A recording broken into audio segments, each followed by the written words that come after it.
Hello friends, గుత్తి వంకాయ curry ఎలా prepare చేయాలో చూద్దాం రండి. ఫస్ట్ ఇలాంటి చిన్న చిన్న వంకాయలు తీసుకోవాలి.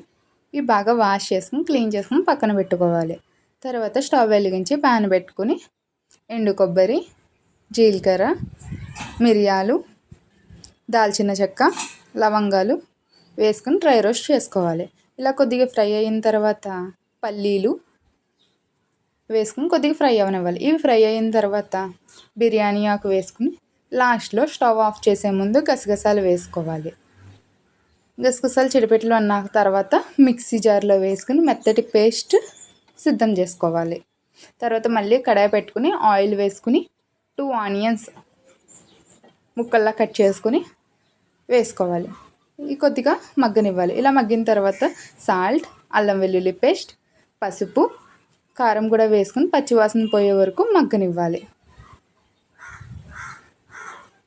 ఇలా మగ్గిన తర్వాత ఈ మిశ్రమాన్ని మొత్తం మిక్సీ జార్లో వేసుకుని చల్లారిన తర్వాత మిక్సీ పట్టుకోవాలి మెత్తటి పేస్ట్ లాగా.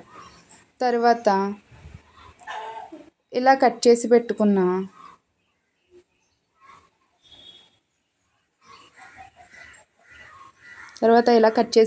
వంకాయ ముక్కల్లో ఇవి స్టఫ్లా పెట్టుకోవాలి. ఇలా పెట్టుకున్న తర్వాత మళ్ళీ స్టవ్ ఆన్ చేసుకుని కడాయి పెట్టుకుని ఆయిల్ వేసుకుని ఈ స్టఫ్గా పెట్టుకున్న వంకాయలన్నీ ఈ ఆయిల్లో వేసుకుని లిడ్ పెట్టుకుని బాగా ఆయిల్ బయటకు వచ్చే వరకు మగ్గనివ్వాలి. ఇలా మగ్గిన తర్వాత ముందుగా మిక్సీ పెట్టుకున్న మసాలా పేస్ట్ వేసుకుని దగ్గరికి అవ్వనివ్వాలి. అంతే, రెడీ. యమ్మీ యమ్మీ వంకాయ కర్రీ, గుత్తి వంకాయ కర్రీ. Please subscribe.